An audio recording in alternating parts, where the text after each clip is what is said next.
সব পারফেক্ট আছে, অনেক স্বাদ হয়েছে। শহর এলাকায় এটা পাওয়া যায় না।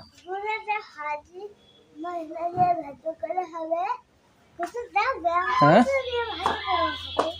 কচুটা একটু সেদ্ধ করে নেওয়া হইলো 5 মিনিট যাতে গাল না ধরে। তেল দেওয়া হইলো, কচু ভাজা হবে, তেলটাকে ভাজা হবে। এই কচুটা কিন্তু আগে একটু গরম পানি করে হালকা বয়েল করে নেওয়া হয়েছে 10% মতো, যাতে কচুর যে চুলকানি বা হয় গলা ধরে ওটা দেওয়ার জন্য কচুটা গরম পানি দিয়ে হিট করে ওয়াশ করে নেওয়া হয়েছে। এখন এই কচুর ভিতরে দেওয়া হয়েছে হালকা একটু মরিচের গুঁড়া, লবণ, একটু হলুদের গুঁড়া। দাও, ঢাকনা দিয়ে দাও 2 মিনিটের জন্য। কিরকম হইলো ভাজা?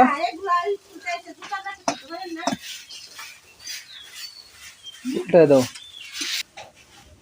হ্যাঁ, ব্যাস, আবার ঢেকে দেওয়া হলো 2-3 মিনিটের জন্য। চমৎকার, সুন্দর হইতেছে ভাজা। হ্যাঁ,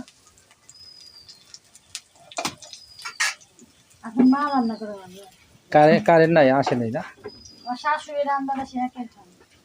ওই যে মা রান্নাও তো নিছি, ভালো ভালো কথা কয়।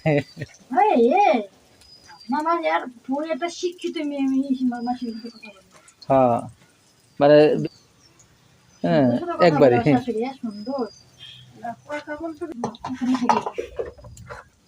হয়ে গেছে, হয়ে গেছে না?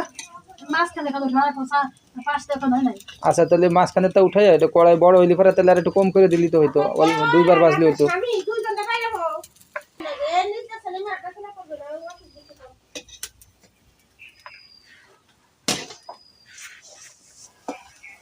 বেশি তেল স্বাস্থ্য ঝুঁকি, আর আমরা খাই হচ্ছিল সরষের তেল সবসময় কচুর মশলায়। সবই উঠাইতেছি।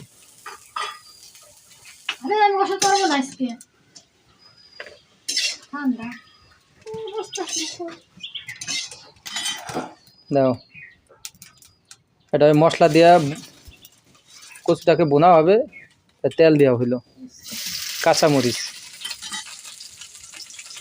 কাঁচামরিচটা আগে দেওয়া হইলে এই কারণে, কাঁচামরিচটা একটু ভাজা ভাজা হইলে ঝালটা কম লাগে। এটা কি? পেঁয়াজ বাটা বা জিরে বাটা, শুকনো মরিচ বাটা, এটাকে তেলে একটু সুন্দর করে কষাই নিতে হবে।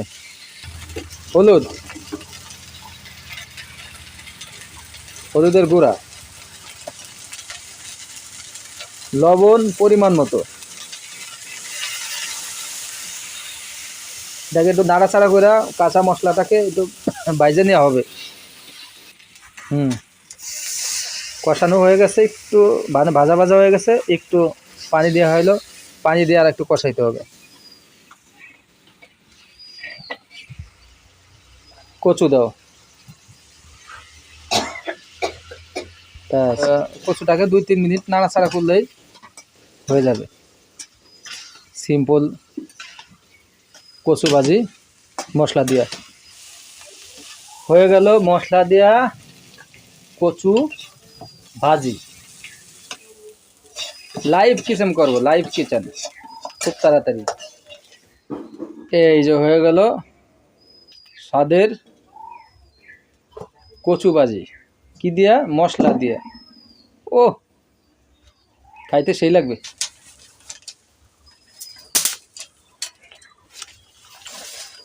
সব পারফেক্ট আছে, অনেক স্বাদ হয়েছে।